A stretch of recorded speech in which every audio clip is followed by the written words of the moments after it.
Ο τόπος μας δεν είναι απλώς ένα σημείο στον χάρτη. Είναι οι δρόμοι που περπατάμε κάθε μέρα, τα πρόσωπα που συναντάμε, οι ιστορίες που ακούμε από τους μεγαλύτερους και τα όνειρα που χτίζουμε για το μέλλον. Κάθε γωνιά του κρύβει μνήμες, πολιτισμό και μια ταυτότητα που διαμορφώθηκε μέσα στον χρόνο. Στο ντοκιμαντέρ αυτό θα ταξιδέψουμε στο παρελθόν και το παρόν του τόπου μας. Θα ανακαλύψουμε τις ομορφιές του, τις προκλήσεις του και τους ανθρώπους που τον κάνουν ξεχωριστό. Γιατί ο τόπος μας δεν είναι απλώς εκεί όπου ζούμε. Είναι κομμάτι του ποιοι είμαστε. Σήμερα θα μιλήσουμε με την αρχαιολόγο κυρία Βασιλική Πολούδη. Θα μας μιλήσει για την Καλύφητο και τα αρχαιολογικά ευρήματα που υπάρχουν στο Αρχαιολογικό Μουσείο Δράμας. Η αρχαιολόγος εξηγεί ότι η Καλύφητος διαθέτει μια πολύ μακριά ιστορική διαδρομή, η οποία ξεκινά από την προϊστορική εποχή και φτάνει έως τα νεότερα χρόνια. Ένα από τα πιο εντυπωσιακά ευρήματα είναι γνάθος μαστόδοντα ενός προβοσχηδωτού ζώου που βρέθηκε στον ξεροχήμερο της Καλυφίτου και χρονολογείται περίπου 5 εκατομμύρια χρόνια πριν. Το έβριμα αυτό αποδεικνύει ότι στο παρελθόν η περιοχή είχε τελείως διαφορετική χλωρίδα και πανίδα σε σχέση με σήμερα. Στη συνέχεια γίνεται αναφορά σε αρχαιολογικά αντικείμενα της Βυζαντινής εποχής. Ιδιαίτερη σημασία έχει ο διπλός πεσίσχος της ωραίας πύλης που χρονολογείται από το 10ο έως τον 12ο αιώνα μετά Χριστόν. Το αντικείμενο αυτό μαρτυρά την ύπαρξη μόνιμης κατοίκησης στην περιοχή κατά τη Βυζαντινή περίοδο και επιβεβαιώνει ότι υπήρχε τουλάχιστον ένας χριστιανικός ναός ή εκκλησία. Μέσα από τέτοια βρήματα γίνεται φανερό ότι η Καλύφητος αποτελούσε έναν ζωντανό και οργανωμένο οικισμό. Επιπλέον παρουσιάζεται ένα μαρμάρινο διακοσμητικό στέλεχος νεότερων χρόνων με σκαλισμένο ρόδακα, το οποίο δείχνει τη δυνατότητα των κατοίκων να χρησιμοποιούν το μάρμαρο και να δημιουργούν καλλιτεχνικά διακοσμητικά στοιχεία. Το έβριμα αυτό αποδεικνύει τη συνέχεια της ανθρώπινης παρουσίας στην περιοχή και την εξέλιξη της τέχνης και της αρχιτεκτονικής μέσα στον χρόνο. Τέλος, η κυρία Πουλούδη τονίζει ότι δεν μπορεί να χαρακτηριστεί κάποιο έβριμα ως πιο σημαντικό από τα άλλα. Κάθε αντικείμενο αφηγείται τη δική του ιστορία και όλα μαζί συνθέτουν τη συνολική ιστορική ταυτότητα της Καλυφίτου. Παρότι η γνάθος του μαστόδοντα ξεχωρίζει λόγω της μεγάλης ηλικίας της, η αξία της ενισχύεται μόνο όταν εξετάζεται σε συνδυασμό με τα υπόλοιπα ευρήματα τα οποία καταγράφουν την πλήρη και διαχρονική ιστορία του τόπου. Της Καλυφίτου. Αλλά δεν μπορούμε να το απομονώσουμε από την υπόλοιπη ιστορία και να πούμε ότι ναι, αυτό είναι το πιο σημαντικό. Όλα καταγράφουν την ιστορία του τόπου. Σας ευχαριστούμε κυρία Πολούδη. Εγώ σας ευχαριστώ.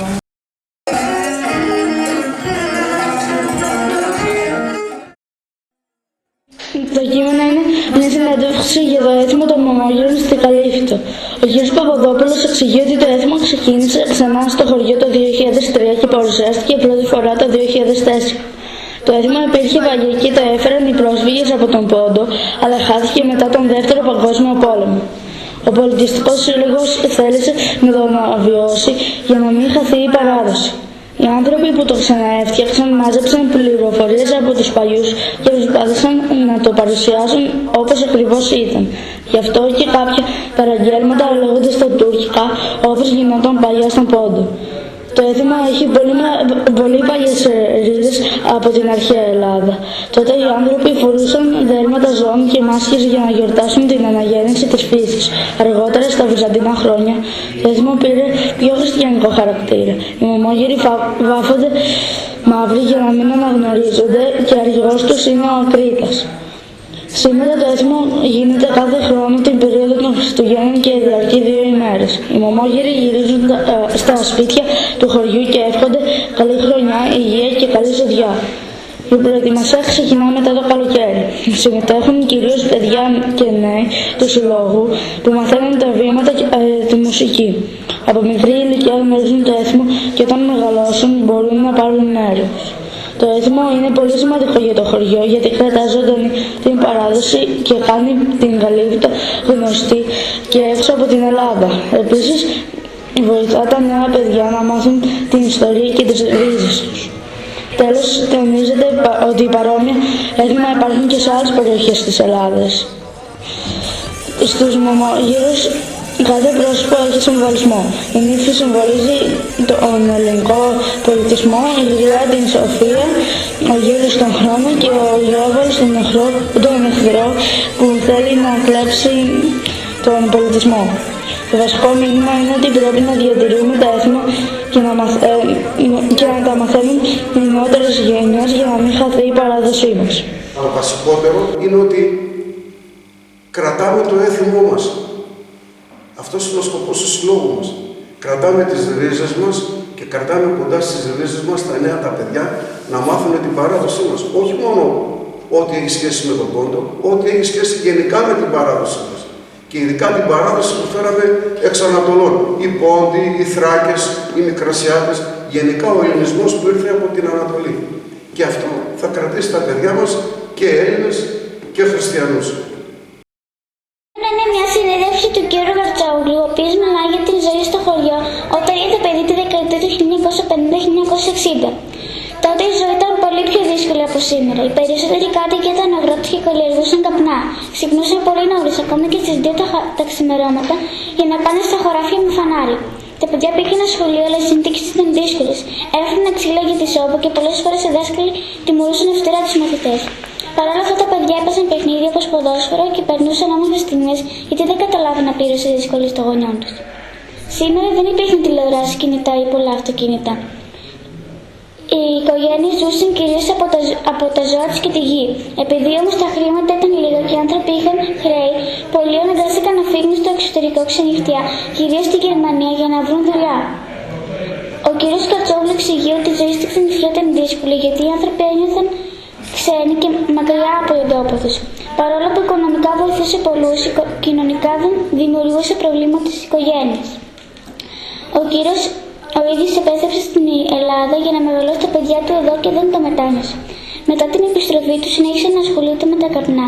Σήμερα υπάρχουν μηχανήματα που κάνουν τη δουλειά πιο εύκολη, αλλά η αγροτική ζωή παραμένει δύσκολη γιατί εξαρτάται από τον καιρό. Τέλος, συμβουλεύει τους νέους να αποφασίσουν μόνοι τους αν θέλουν να μείνουν στο χωριό και τονίζει ότι είναι σημαντικό οι άνθρωποι να συμμετέχουν στα κοινά και να συνεργάζονται. Πιστεύει ότι όταν οι άνθρωποι είναι ενωμένοι και ενδιαφέρονται για τον τόπο τους, μπορούν να βελτιώσουν τη ζωή τους. Για να έχει επιτυχία ακόμα και αγροτική δουλειά και όποια άλλη δουλειά κάνει ο καθένας, θα πρέπει να συμμετέχουμε εμείς στα κοινά. Να μας ενδιαφέρει το χωριό μας, να μας ενδιαφέρει ο σύλλογος του χωριού. Όλα αυτά, όταν συμμετέχουμε στα κοινά, έτσι προσπαθούμε όλοι εμείς οι απλοί άνθρωποι να είμαστε ενωμένοι, μόνο μπορούμε να μείνουμε στα χωριά και να πετύχουμε αυτό που επιθυμούμε. Συνήθως είναι εύκολο να γνωστούμε δύο ανθρώπους που αγαπούν πολύ τον αθλητισμό και θέλουν τα παιδιά να χαίρονται μέσα από αυτόν. Ευχαριστούμε κύριε Μάκη που δεχτήκατε να σας πάρουμε συνέντευξη. Εγώ σας ευχαριστώ. Είναι μεγάλη μου τιμή και χαρά ότι βρίσκομαι στον αγωνιστικό χώρο του γηπέδου με τα παιδιά που είναι στο Δημοτικό Σχολείο της Καλυφίτου. Η ομάδα ιδρύθηκε το 1930. Για κάποια χρόνια σταμάτησε να λειτουργεί, αλλά ξαναξεκίνησε το 1981 με τη βοήθεια ανθρώπων του χωριού που αγαπούσαν το ποδόσφαιρο.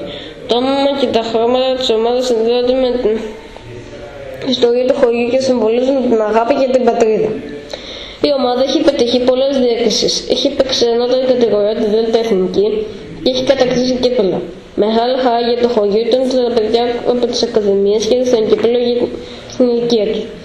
Επίσης, κάποιοι ποδοσφαιριστές που ξεκίνησαν από την Καλυφίτου έπαιξαν σε μεγάλες ομάδες όπως η Δόξα Δράμας και ο Ολυμπιακός. Ενώ ένας έφτασε να αγωνιστεί και στην Εθνική Ελλάδας, αυτό έκανε όλους πολύ περήφανους. Σήμερα, περίπου 70 άτομα συμμετέχουν στην ομάδα, μικρή και μεγάλη. Υπάρχουν πάντα παιδικά τμήματα γιατί ο βασικός στόχος είναι να αθλούνται τα παιδιά, να συνεργάζονται και να περνούν όμορφα. Στην ομάδα παίζουν και κορίτσια. Η Μάγη, για παράδειγμα, παίζει στη γυναικεία ομάδα και ονειρεύεται κάποτε να φορέσει τη φανέλα της Εθνικής Ελλάδας. Ο κύριος Μάκης τόνισε. Ο σκοπός είναι να υπάρχει το σωματείο, να είναι ένας ζωντανός οργανισμός μέσα στο χωριό, να μπορεί να συγκεντρώνονται όλα τα παιδιά.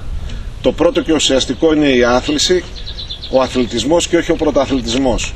Θέλουμε παιδιά τα οποία πρέπει να αθλούνται, πρέπει να έρχονται, να ασχολούνται όχι μόνο με το ποδόσφαιρο που τυχαίνει να έχουμε εδώ, με οποιοδήποτε άθλημα. Γιατί μόνο καλό παρέχει στην νεολαία. Στη δεύτερη συνέντευξη μίλησε ο κύριος Κορακάκης για τον σκοπευτικό σύλλογο που δημιούργησε τη Δράμα. Ήθελε να ξαναζωντανέψει το άθλημα της σκοποβολής στην πόλη και να δώσει ευκαιρία σε πολλά παιδιά να το γνωρίσουν. Ο νέος χώρος είναι σύγχρονος με πολλές θέσεις και ηλεκτρονικούς στόχους όπως τα μεγάλα διεθνή πρωταθλήματα. Μας εξηγήσαν ότι τα παιδιά μπορούν να ξεκινήσουν σκοποβολή από 8 ετών. Το άθλημα χρειάζεται ηρεμία, συγκέντρωση και υπομονή. Στην αρχή μπορεί κάποιος να μάθει να σημαδεύει σε λίγες ώρες ή εβδομάδες, αλλά για να γίνει πολύ καλός χρειάζονται χρόνια προσπάθειας. Υπάρχουν και παιχνίδια στην προπόνηση για να γίνεται πιο διασκεδαστική.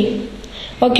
Κορακάκης μίλησε και για τη σχέση του με την κόρη του που είναι Ολυμπιονίκης. Είπε πως αυτό που το κάνει πιο περήφανο είναι η αποφασιστικότητά της.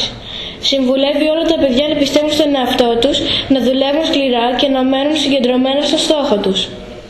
Και στις δύο συνεντεύξεις μάθαμε ότι ο αθλητισμός βοηθά τα παιδιά να γίνουν πιο δυνατά, πιο συνεργάσιμα και πιο χαρούμενα.